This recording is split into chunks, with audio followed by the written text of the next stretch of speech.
예, 지금은 시골에 가도 그런 화장실이 거의 없는 것으로 아는데요. 요즘은 다 거의 수세식인데 예전에는 푸세식이라고 해서 이제 밑에 우리가 사람들이 하는 그런 배설물들을 밑에 쌓아두는 그런 화장실이 있었습니다. 이런 푸세식 화장실에 오래 앉아 있으면요, 나중에 밖에 나와도 몸에 그 여러 가지 좋지 아니한 냄새가 몸에 배겨 있어서 나게 되어 있습니다.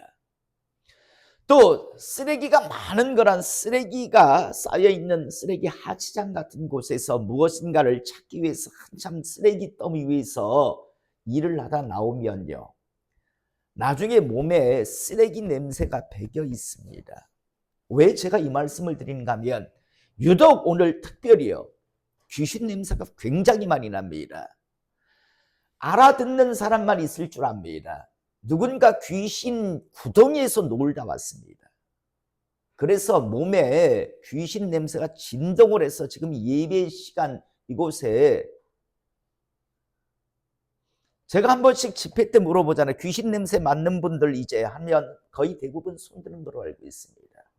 여러분, 화장실에 오래 있으면 그 냄새가 몸에 배겨 있습니다. 납니다. 쓰레기장에 오래 머물고 있으면 쓰레기 냄새가 납니다. 제가 여러분들에게 목사이기 때문에 이런 말을 해드릴 수 있습니다. 지난 한 주 쓰레기장에서 사람들이 뒹굴듯이 귀신과 뒹구는 사람들이 있는 것 같은데요. 여러분, 빨리 회개하시고 그리스도의 보혈로 정결하고 깨끗하게 하시기 바랍니다. 코를 앞에서 찬양을 하는데 정말 코를 내두를 수 없을 정도로 귀신 냄새가 진동을 합니다. 도대체 어디서 어떤 생활을, 어떤 삶을 사셨기에 이렇게. 여러분, 예배는요, 사람들이 모여있다고 예배가 아닙니다. 이 시간 성령 하나님께서 임하셔야 하고, 그리고 진리의 말씀이 선포될 때 이게 영과 진리의 예배인데, 알아들으시는 분만 있을 줄 압니다. 내가 쓰레기 귀신 구덩이에서 놀다 온 걸 아는구나. 예배 시간에는 숨길 수가 없죠. 어마어마하게 지금 진동을 합니다. 이 예배 시간에. 다시 한번 본인은 알아들으실 거라고 생각하니까 빨리 회개하시고 정결하게 되시기를 주님의 이름으로 축복합니다. 우리는 하나님의 말씀인 창세기 17장에 보면 믿음의 조상이라고 불리우는 아브라함에게 하나님께서 13년 만에 나타나셔서 4가지를 행하라고 말씀하시는 걸 우리는 보게 됩니다. 왜 제가 13년 만에 하나님께서 아브라함에게 나타나셨다라고 하는가 하면 17장 1절에 보면 아브라함이 99세 때 여호와께서 아브라함에게 나타나시어라고 17장 1절에 이렇게 말씀이 시작됩니다. 그런데 16장 16절 마지막, 다시 말해서 창세기 16장 마지막 절에 보면 뭐라고 말씀이 나오는가 하면 하갈이 아브라함에게 이스마엘을 낳을 때 아브라함이 86세였더라라고 되어 있습니다. 그러니까 16장과 17장이 넘어서는 그 경계선에 보면 86세였더라라고 되어 있고 이제 17장에서는 99세더라라고 되어 있기 때문에 13년의 침묵의 시간이 있습니다. 하나님께서 이렇게 아브라함에게 13년의 침묵을 하신 이유는 바로 하나님께서 내가 바다의 별, 모래같이 하늘의 별과 같이 내가 너의 자손들을 그렇게 번성하게 하여 주겠다라고 축복의 말씀을 주셨는데 아브라함이 그 하나님의 그 신실하신 그 약속을 믿지 못하고 자기 아내 사레의 말을 듣고 하갈을 취하여 이스마엘을 낳게 됩니다. 하나님은 자기를 믿지 않고 자신의 아내, 다시 말해서 사람의 말을 믿는 아브라함에게 섭섭하셨습니다. 그래서 13년이라고 하는 시간 동안 하나님은 아브라함과 교제하지 않습니다. 침묵하십니다. 그리고 13년 만에 하나님께서 아브라함에게 나타나셔서 하셨던 첫 번째 말씀이 무엇인가 하면 나는 전능한 하나님이라 너는 내 앞에서 행하여 완전하라 라고 말씀을 하십니다. 다시 말해서 아브라함아, 나 전능한 신이야. 왜 믿지 못하니? 난 무엇이든지 할 수 있는 그런 존재야. 그래서 나는 전능한 하나님이라 너는 내 앞에 행하여 완전하라. 제대로 나를 믿어라. 라는 그런 말씀을 하시는 거지요. 아브라함아, 요즘 말로 하면 아브라함아, 믿으려면 똑바로 믿어라. 내 능력을 내가 어떤 신인가를 알고 믿으려면 제대로 믿어라. 똑바로 믿어라.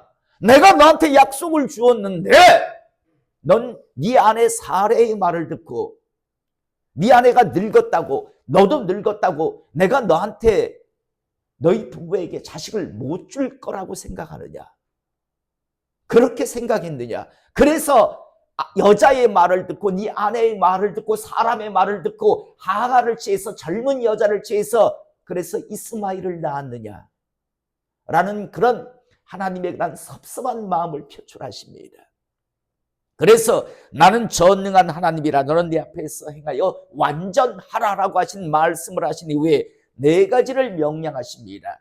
그 첫 번째가 무엇인가 하면 이제 너의 이름을 아브라함에서 아브라함으로 이제 바꾸라라고 말씀합니다. 여러분, 아브라함이라고 하는 말의 이름이 무엇인가 하면 존귀한 아버지란 말입니다. 아브라함, 존귀한 아버지. 다시 말해서 한 집안의 존귀한 아버지가 되기를 원한다라는 그런 뜻을 가지고 다시 말해서 한 집안의 아버지란 뜻입니다. 아브라함은요. 그런데 하나님께서 이제 너는 아브라함에서 아브라함으로 이름을 바꿔라 라고 말씀하십니다.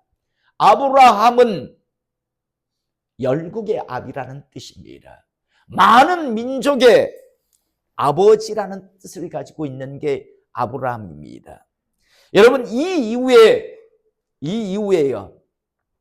아브라함은 아브라함으로 존귀한 아버지라는 한 집안에 그냥 좋은 아버지가 되기를 원한다라는 그런 아브라함에서 이제는 열국의 아버지라고 하는 아브라함이라고 불려지게 됩니다.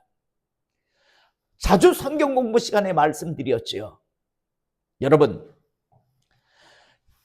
이름은요, 내가 내 입으로 뱉기보다는 다른 사람이 나에게 많이 불러줍니다. 아브라함은 이후에 살아가면서 누군가 자기를 불러줄 때 아브라함아, 아브라함아라고 불러줄 때 아니 왜 내 이름이 아브라함에서 아브라함으로 바뀌었을까? 그걸 항상 기억해야 있었습니다. 그래, 내가 전능하신 하나님을 신뢰하지 못하고 내가 인간적인 생각을 가지고 사람의 말을 따른 것 때문에 하나님께서 섭섭하게 생각하셨지. 그래서 나의 이름을 바꿔주시면서 나는 전능한 하나님이니 너는 믿으려면 제대로 믿으라고 말씀하셨지. 그 이유 때문에 내 이름이 아브라함으로 바뀌었지라는 걸 항상 기억해야 있었습니다. 예전에는 철수였는데 갑자기 민수의 이름이 됐습니다. 왜 내 이름이 태어날 땐 철수였는데 왜 민수가 되었을까?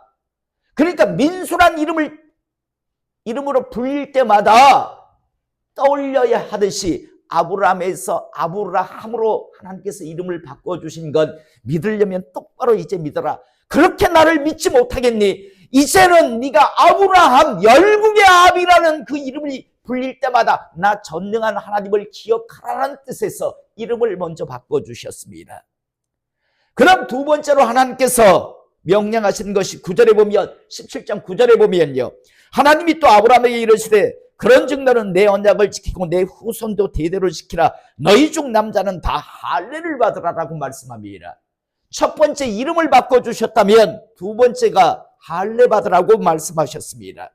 여러분, 할례가 뭡니까? 남자의 음경 끝부분을 자르는 겁니다. 남자 음경 끝 포피를 조금 잘라내는 겁니다. 요즘 사람들이 이걸 포경수술이라고 다들 하는데, 여러분, 왜 하나님은요, 남자의 음경, 아브라함의 음경 끝부분을 자르라고 하셨을까요? 표피를 잘라내라고 하셨을까요? 이걸 할례라고 하는데요. 여러분, 아브라함은요, 하루에 한 번씩 소변을 보면서 그 끝부분이 잘린 걸 보게 하셨습니다. 그래서 아브라함아, 이름을 바꿔주신 것과 똑같은 이유입니다. 너 나를 믿지 못하고 사람의 말을 자꾸만 믿었지. 그래서 아브라함은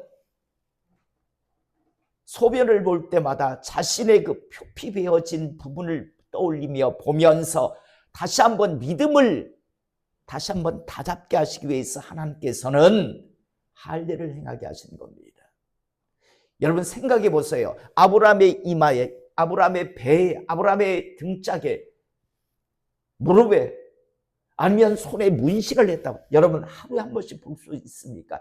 그런데 여러분 그곳은 아브라함이 안 보면 안 보려고 해도 안 볼 수 없는 부분이 바로 그 부분입니다. 그래서 하나님께서는 무슨 뭐 남자의 무슨 건강, 아름다운 무슨 뭐 성생활을 위해서 어떤 사람들은 그렇게 이야기하는데 그게 아니라 믿음 이야기였습니다. 아브라함아 그 곳을 보며 여러분 큰 볼일은요 3일 4일도 안 봐도 됩니다. 사람들 삽니다. 그런데 소변은 하루에 한 번을 제대로 안 보면요 정기적으로 안 보면 그 사람은 죽습니다. 인체는요. 아브라함은 그 음경의 피가 베어진 부분을 항상 할례된 부분을 보면서 다시 한번 믿음이 연약할 때마다 어떤 선택을 해야 할 때마다 그 할례된 부분을 보며 다시 한번 하나님에 대한 전능하심을 떠올릴 수 있었습니다. 그래서 하나님께서는 이름을 바꿔주신 것도 할례를 행하게 하신 것도 바로 믿음을 지키라고 하시는 하나님의 은혜였습니다. 그 다음 세 번째 뭘 하라고 하셨는가 하면 세 번째로 하나님이 또 아브라함에게 이르시되 내 아내 사레는 이름을 사레라 하지 말고 사라라 하라고 말씀합니다. 여러분 사레라고 하는 이름의 뜻이 뭐냐면 나의 공주입니다. 사레는 나의 공주란 한 남자의 이쁨을 받는 여러분들도 최 집사님 김소영 집사님 보고 공주라고 부르시죠? 공주같이 여기시죠? 예, 자신있게 이야기하시네요. 예, 저도 그럽니다. 침에 발랐습니다. 예. 자, 여러분. 나의 공주란 뜻은 아브라함에게 있어서 아름다운, 다시 말해서 아브라함에게 한 남편의 사랑받는다라는 뜻을 그래서 나의 공주 사레입니다. 그런데 사라는 모든 민족의 어머니란 뜻을 가지고 있습니다.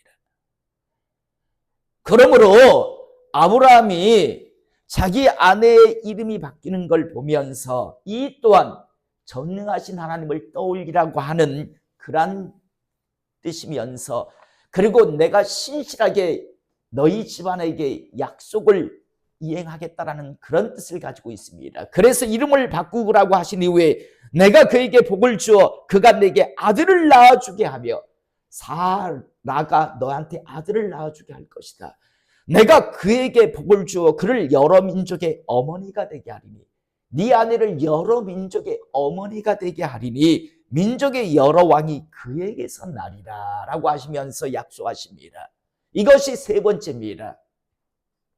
첫 번째가 아브라함에서 아브라함으로 존귀한 아버지란 뜻에서 열국의 아버지가 되지요. 두 번째 할례를 행하라. 하루에 한 번 안 볼래야 안 볼 수 없는 남자만의 바로 그것을 보면서 믿음을 지키라고 전능하신 하나님을 기억하라고 해서 그곳에 할례를 행하게 하셨습니다. 그리고 세 번째가 네 아내의 이름이 예전에는 사레에서 이제 사라로 바뀌어라. 열국의 어머니, 모든 나라의 어머니가 되게 하겠다. 민족의 어머니가 되게 해주겠다라고 그렇게 약속을 합니다. 자, 그리고 네 번째가 무엇인가 하면 이제 사라가 아들을 낳을 텐데 그 아들의 이름을 이삭이라고 하라고 이야기합니다. 그런데 이건요, 현장에서 즉흥적으로 하나님께서 주신 말씀입니다. 왜냐하면 17절에서 19절의 말씀을 보면 아브라함이 엎드려 웃으며 마음속으로 이르되 100세 된 사람이 어찌 자식을 낳을까? 사라는 90세니 어찌 출산하리요 하고, 네 아내를 갖다가 이제 여러 민족의 어머니를 만들어 주겠다라고 하나님께서 말씀하시는데 아브라함이 속으로 씩 웃어요. 이 웃음은 기쁨의 웃음이었을까요? 비웃음의 웃음이었을까요? 의심의 웃음이었을까요? 씩 웃어요. 에이, 하나님 해도 너무하시네. 내 나이가 100살이고 우리 아내 사례 나이가 90살인데 어떻게 애를 놓는단 말이에요. 무슨 뭐 민족, 여러 민족의 어머니가 되게 한다라고 그렇게 말씀하시나라는 그런 생각을 가지고 씩 웃습니다. 아브라함이 엎드려 웃으며 마음속으로 이르되 100세 된 사람이 어찌 자식을 낳을까? 사라는 90세니 어찌 출산하리야 하고, 아브라함이 이에 하나님께 아뢰되 이스마엘이나 하나님 앞에서 살기를 원하나이다. 하나님, 이스마엘이나 그냥 잘 키우기를 원합니다. 하나님이 그렇게 말씀하시는데 거기에 대고 에이 무슨 말씀을, 그냥 아브라함이 이스마엘이나 그냥 잘 건강하게 키우게 해주십시오. 뭐 사라가 애 놓고 그런 건 관심도 없습니다. 그게 말이 됩니까? 라는 식으로 표현을 합니다. 그러자 하나님께서 뭐라고 말씀하시냐면 하나님이 이르시되 아니라 내 아내 사라가 내게 아들을 낳으리니 너는 그 이름을 이삭이라 하라. 이삭이 무슨 뜻입니까? 웃음이란 뜻입니다. 아브라함이 믿지 못하고 씩 웃으니까 네 아들을 분명히 낳을 거다. 그런데 네 잊지 말아라. 네 아들 이름은 이삭이다. 이제 너 나한테 웃었지? 내가 말하는데 네가 믿지 못하고 웃었지? 그래서 네 아들 이름은 이삭이다. 그래서 네 아들 이름을 부를 때마다 네가 나를 믿지 못한 것에 대해서 항상 기억해라라고 해서, 그래서 아브라함의 아들 이름이 이삭이 된 겁니다. 뭐 아브라함의 삶이 항상 웃는 삶이라서 이삭이 아니라, 이삭이 그 이름을 갖게 된 이유는요, 아브라함이 하나님을 제대로 믿지 못하고 웃은 이유 때문에, 그래서 하나님께서 즉흥적으로 그 자리에서 네 아들 이름은 이제 이삭이라고 지어라. 내가 분명히 내 아들 줄 거다. 그 대신 너는 그 아들의 이름을 이삭으로 지어라 라고 말씀을 하셨습니다. 사랑하는 성도 여러분, 이후 아브라함은요, 더 나아가 아브라함의 후손들, 히브리인들, 유대인들은 잊지 말아야 했었습니다. 기억하고 있어야 했었습니다. 무엇을요? 왜 우리 조상, 히브리인의 조상이요 유대인의 조상이라고 불리우는 아브라함이 이름이 이전에 아브라함에서 왜 아브라함으로 바뀌었는지 그들은 기억하고 잊지 말아야 했었습니다. 왜 하나님은 우리 조상 아브라함에게 할례를 행하게 하셨는지, 도대체 왜 하나님은 굳이 남자의 국부 표피를 베라고 하셨는지를, 그 이유를 잊지 말아야 하고 기억하고 있어야 했었습니다. 세 번째로, 우리 조상 아브라함의 아내인 사라의 이름을 사라로 바꾸어 주었는지, 또 우리 믿음의 조상 아브라함의 아들 이름이 왜 이삭이 되었는지 그 의미를 정확하게 알고 잊지 말아야 있었습니다.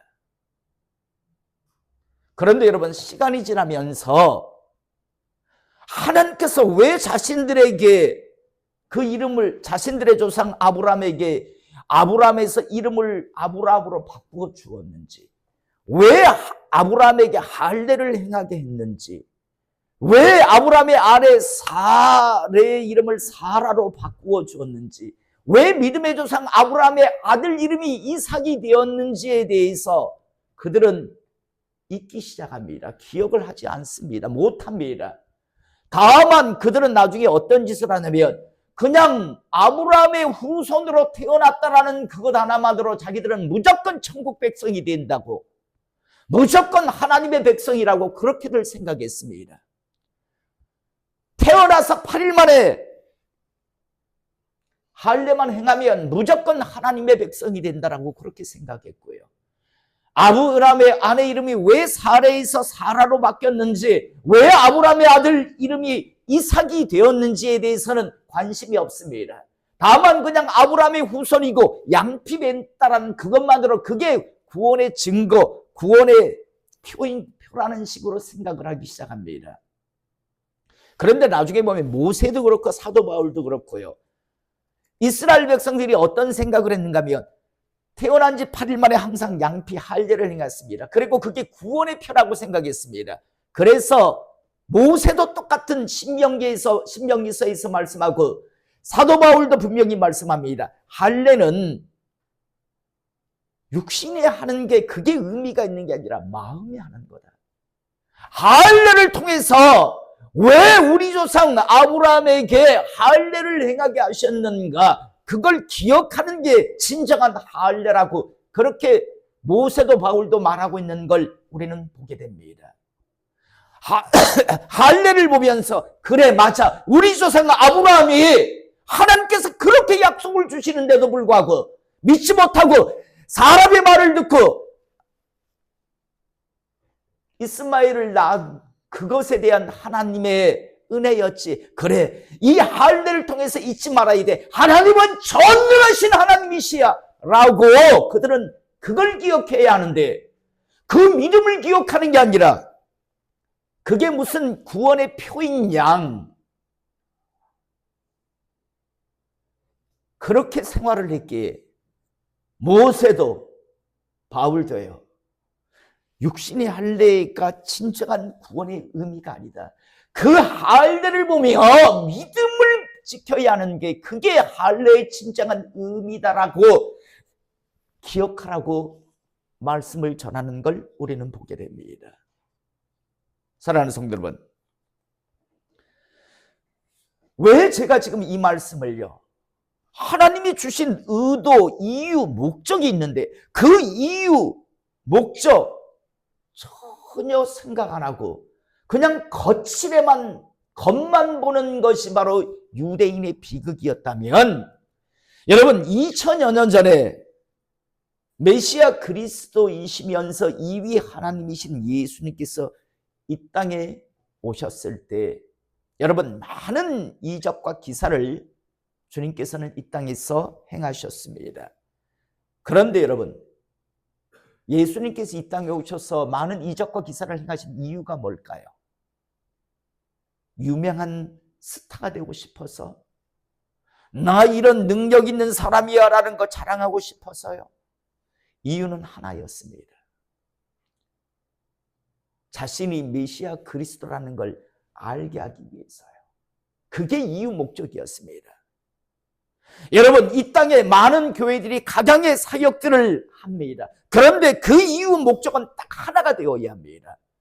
예수는 그리스도, 예수는 메시아라는요.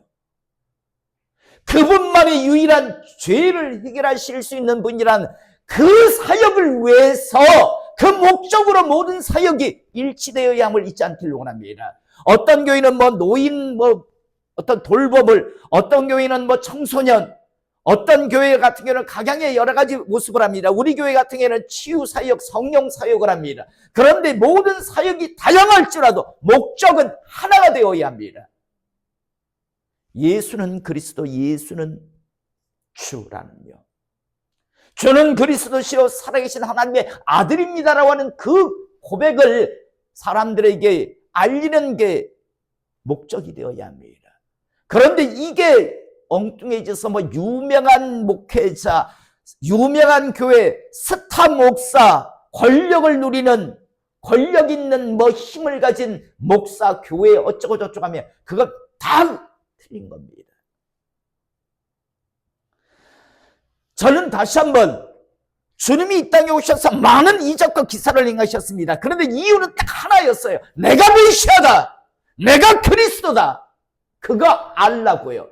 그런데 많은 유대인들이 예수님의 그 사역을 보면 저분이 메시아구나, 저분이 그리스도구나, 그걸 봐야 하는데 그걸 보지 않고 자꾸만 엉뚱한 것만 봐요. 주님의 사역의 의도 목적이 분명한데 그걸 봐야 하는데 그걸 봐야 보지 못하고 자꾸만 엉뚱한 걸 본다라는 겁니다. 오늘 우리가 읽은 본문 말씀 마찬가지입니다. 예수님께서 가버나움에 가시니까 어떤 많은 병자가 몰려들었습니다. 그런데 한 중풍병자가 있습니다. 여러분, 중풍병자는 자기 몸으로 어떻게 움직이지 못하니까 4명의 친구가 침상채 들고 주님 앞에 나옵니다. 그런데 문제가 하나 발생합니다. 뭡니까? 사람이 너무 많아서 주님 앞에 나갈 수가 없어요. 충분히 이해가잖아요. 그냥 자유의 몸도 주님 앞에 나가기가 힘들었을 텐데 침상채 들고 나간다는 건 이건 불가능했겠죠. 여러분, 이때 이들이 어떻게 합니까? 지붕으로 올라가서 지붕을 뜯고 예수님 앞에 그 중풍병자를 달아내립니다. 여러분, 이게 믿음입니다. 이들이 만약요, 주여 당신은 메시아 당신은 그리스도이십니다, 참 안타깝네요 라고 하면서 다음 기회라고 돌아갔다면, 그러면서 자기들은 믿음 있다라고 주장하면 그 믿음 아닙니다. 믿음은 반드시 증명되어야 합니다. 삶으로요. 이들은 지붕으로 올라가서 지붕을 뜯고 중풍병자를 달아내립니다. 이 모습을 주님께서 보시고 뭐라고 하시는가 하면 오늘 5절에 보면 예수께서 그들의 믿음을 보시고, 여러분, 믿음은 증명되어야 합니다. 하나님 앞에. 많은 사람들이 세처의 말장난, 머리로 하는 걸 자기들은 믿음이라고 생각하는데 그건 착각입니다. 아니, 나 아까 저주입니다. 믿음은 반드시 증명되어야 합니다. 제가 자주 하는 표현이 누굽니까? 아브라함.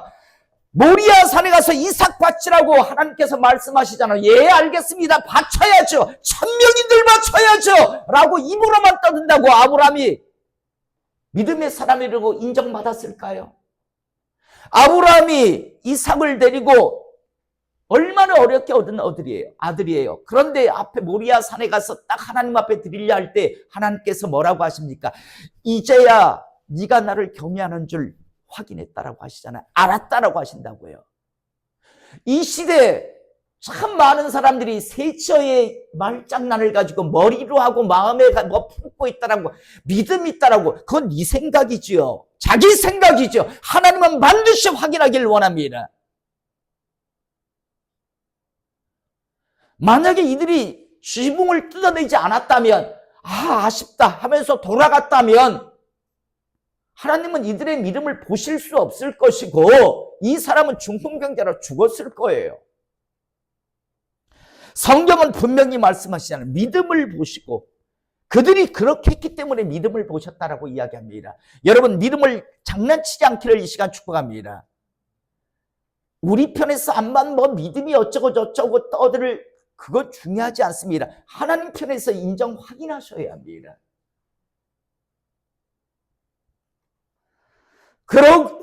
그리고 나서 하나님께서 뭐라고 하시냐면 그들의 믿음을 보시고 중풍병자에게 이르시되 작은 자야 내 죄의 사함을 받았느니라 라고 말씀합니다. 이게 이제 문제가 되기 시작합니다. 내 죄의 사함을 받았느니라 라고 말씀하시자 어떤 서기관들이 그곳에 많이 있었습니다. 서기관들은 주로 바리새파 사람들입니다. 바리새파의 서기관들이 여럿이 그곳에 있다가 마음에 생각하기를 이 사람이 어찌 이렇게 말하는가? 신성모독이로다. 오직 하나님 한 분 외에는 누가 능히 주의를 사하겠느냐? 예, 틀린 말 아니죠. 맞는 말 맞습니다. 그런데 오늘 그들이 속으로 이렇게 생각하는 줄을 예수께서 그 중심을 하시고 이르시되 어찌하여 이것을 마음에 생각하느냐? 중풍병자에게 내 죄사함을 받았느니라 하는 말과 일어나 내 상을 가지고 걸어가라 하는 말 중에 어느 것이 쉽겠느냐? 여러분, 간단하잖아요. 주님께서 일어나 내 상을 가지고 가라 라고 하셔가지고 예, 알았습니다 하고 중풍병자가 벌떡 일어나가지고 상 들고 그냥 가면, 두 다리를 가지고 막 걸어가면 말할 게 뭐가 있어요? 아주 간단하고 쉬운 방법입니다. 주님께서 야, 상 들고 가, 걸어가 하면 걸어가는데 누가 뭐라 할 거예요? 너무나 쉽고 간단하죠. 그런데 주님께서 내 죄삼을 받았느니라. 이건 죄가 사해졌는지 안 했었는지 이런 여러 가지 것에서 이미 이 서기관들과 같이 아마 반말이 나오고 여러 말들이 나올 그런 거 있잖아요. 주님은 왜 야, 침상 들고 일어나 가. 내가 고쳐줬어 라고 하면 그 간단한 건데 서기관이 뭐라고 입을 열 거예요? 아, 일어나서 가는데. 그런데 왜 주님께서는 내 죄사함을 받았느니라 이 어려운 말을 하셨는가? 10절에 그러나 인자가 땅에서 죄를 사는 권세가 있는 줄을 너희로 알게 하기 위해서 내가 이 어려운 방법을 선택했다라고 말씀합니다. 주님은 간단한 방법을 하실 수 있었습니다. 중풍병자야 일어나서 침상 들고 그냥 걸어가라 라고 하면 그럼 걸어가면 끝이에요. 서기관들 할 말이 뭐가 있어요? 그런데 내 죄삼을 받았느니라 일부러 그 어려운 방법을 선택하신 이유는 딱 하나입니다. 예수님께서 죄 사는 권세가 있음을, 다시 말해서 예수님은 메시아 그리스도로서 이 땅에 오셨음을 사람들에게 알게 하기 위해서 이 어려운 방법을 선택하셨다라고 지금 말씀합니다. 사랑하는 성도 여러분, 서기관들은 예수님께서 내 죄삼을 받았느니라 하면서 그 병자를 고치면서 하나님께서 사역하시는 걸 보며 그들은 예수님의 메시아 그리스도 되심을 봐야 있었습니다. 그런데 끝내 결국 수없이 많은 사람들은요, 그 하나님의 수없이 많은 자신의 메시아 그리스도 되심에 대한 표적을 보여주심에도 불구하고 끝까지 정치적인 어떤 지도자 아니면 인간적인 어떤 지도자에 대한 꿈을 가지고 메시아 그리스도로 보지를 않는 걸 우리는 성경을 통해서 분명하게 보게 됩니다. 마치 아브라함에게 하나님께서 이름을 바꿔주신 이후 할례를 행하게 하시고 그 아내 이름을 바꾸시고 그 아들의 이름을 이삭이라고 지어주신 그 이유는 다 이유와 목적이 있었습니다. 그래서 그것들을 경험하면서 그들은 전능하신 하나님을 바라봐야 했는데 엉뚱하게 무슨 할례가 구원의 표인 양 아브라함 하면서도 그게 왜 아브라함으로 이름이 바뀌었는지조차 생각하지 않는, 왜 그의 아들 이름이 이삭이 되었는지를 떠올려야 했는데 그것은 전혀 관심 없고 엉뚱한 것만 가지고 신앙생활했기에 결국은 버려지는 민족이 되었듯이요, 저주의 민족이 되었듯이 이 시대에도 수없이 많은 사람들이 신앙생활을 하면서 왜 신앙생활을 하는지를 사람들은 있는 것 같아요. 모르는 것 같아요. 저 따위로 저런 식으로 신앙생활을 한다고 그래서 천국 간다라고 저거 망상 아니야 저거? 저 완전히 미친 사람이지. 아니 주님은 심판주의는 나는 장차 이렇고 이런 자들에게는 결코 천국 판결을 안 내리겠다고 하나님 나라를 유업으로 기업으로 받지 못한다라고 입만 가지고 주여 주여 한다고 다 하나님 나라 들어가는 것이 아니라고 그렇게 말씀하시는데 깨어있으라 준비하고 있으라고 그렇게 말씀하셨는데 지 마음대로 살면서 심지어 교회를 갖다가 해코지하는 자들이 있어요. 하나님의 영광을 가로막는 자들이 있다고요. 그러면서 그들이 하나님의 일을 한다라고 자기들이 믿음이 있는 사람이라고 주장하는 사람들이 너무 많습니다. 사랑하는 성도 여러분, 저는 다시 한번 신앙생활의 목적 이유를 정확하게 알기를 원합니다. 베드로전서 1장 8, 9절에 보면 베드로전서의 말씀의 배경이 무엇입니까? 주님이 금방 오실 줄 알았어요. 그런데 주님이 자기들이 생각하는 대로 금방 몇 년 만에 오시는 게 아니니까 막 실망하며 우리가 속은 거 아니야 하면서 낭망하고 힘들어할 때 하나님께서 베드로를 통해서 말씀 주시는 게 이거잖아요. 예수를 너희가 보지 못하였으나 사랑하는도다. 이제도 보지 못하나 믿고 말할 수 없는 영광으로 즐거움으로 기뻐하느니 믿음의 결국 곧 영혼의 구원을 받음이라. 너희들이 예수 믿은 이유가 뭐니? 왜 예수 때문에 기뻐했니? 천국 가는 것 때문에 기뻐했잖아. 예수님이 조금 늦게 오신들 빨리 오신들 왜 낙심하고 너희들이 낭망하는데? 예수님이 오시기 전에 죽으면 천국 갈 거고 오신 다음에 너희가 죽어도 천국 갈 건데 그것 때문에 기뻐하는 건데 그것 때문에 너희 예수 믿었잖아. 그런데 어떻게 왜 낙심하는데? 라고 말씀을 전하는 게 베드로전서 1장 8, 9절의 말씀입니다. 여러분, 신앙생활의 이유 목적을 정확하게 알고 달려가시기를 이 시간 축복합니다. 저도 목사로 살아가는 게 뭐 군림하고 여러분들에게 대접받고 뭐 내가 목사라고 거들먹거리려고 목사하는 게 아니라 저 천국 가기 위해서 목사 직임 받고 가는 겁니다. 여러분도 마찬가지입니다. 천국 바라보고 달려가시기를 이 시간 축복합니다. 이 땅에서는 조금 힘들 수 있습니다. 어려울 수 있습니다. 여러분, 사도 바울의 인생이요, 꽃길을 걸은 인생이었나요? 베드로의 인생이 꽃길을 걸은 인생이었나요? 엘리사가 꽃밭에 뒹구는 인생이었나요? 그들은 이 땅에서 사명 감당하기 위해서 비록 여러 가지 고난을 받았지만 주저없이 달려갔잖아요. 왜? 그들에게는 천국이 있었으니까. 그런데 가짜들은요,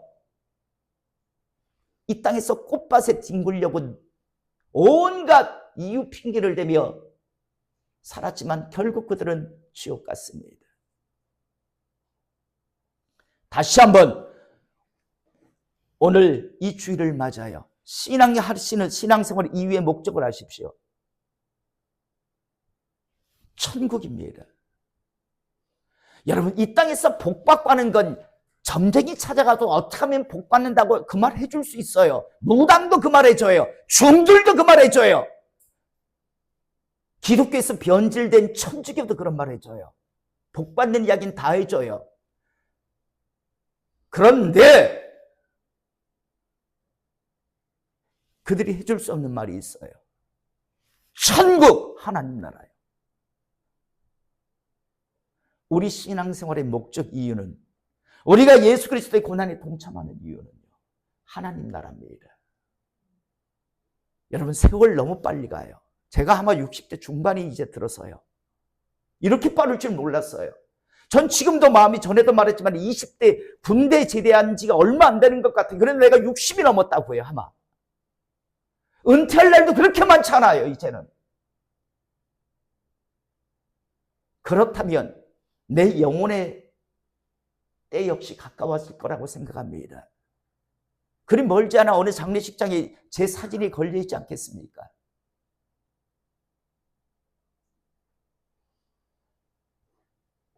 시간이 가면 갈수록 더 영혼의 때를 확실하게 준비해야 할 거라고 생각합니다. 그런데 참 많은 사람들이 반대로 가요. 젊었을 때 그렇게 열심히 있던 하나님의 사람들이 나이 들면서 하나님의 영광을 가리우는 일들을 너무 많이 하는 걸 요즘 보면 놀래요. 신앙생활하는 이유 목적, 우리 잊지 않기를 이 시간 축복합니다. 하나님께서 아브라함에게 주셨던 그 4가지, 그건 다 이유가 있었고 목적이 있었습니다. 그저 그냥 하라고 한 게 아니었습니다. 마찬가지로 우리 주님이 이 땅에 오셔서 많은 이적과 기사를 행한 건 이유와 목적이 있었습니다. 마찬가지로 지금 이 시대에 우리가 부름받은 것도 이유와 목적이 있고, 우리 삶 속에 일어나는 여러 가지 하나님의 은혜 역시 이유와 있고 목적이 있음을 잊지 않기를 이 시간 축복합니다. 여러분들이 여러분 자신을 속에 있는 거 드러내잖아요, 이제 대부분. 여러분들이 나사렛 예수 이름으로 명령하노니 이제 내 속에 내가 아닌 다른 존재 나와! 하면 나오잖아요. 그게 여러분들에게 쇼하라고 하는 겁니까? 믿음, 그게 바로 여러분들이 그 과정 속에서 믿음이 되고 나를 사역해야 나중에 다른 사람을 사역할 수 있기 때문에 그걸 지금 하고 있는 겁니다. 모든 것들을 믿음화시키시기를 이 시간 주님의 이름으로 축복하고, 나가 천국에서 우리 모두 볼 수 있기를 다시 한번 주님의 이름으로 축복합니다.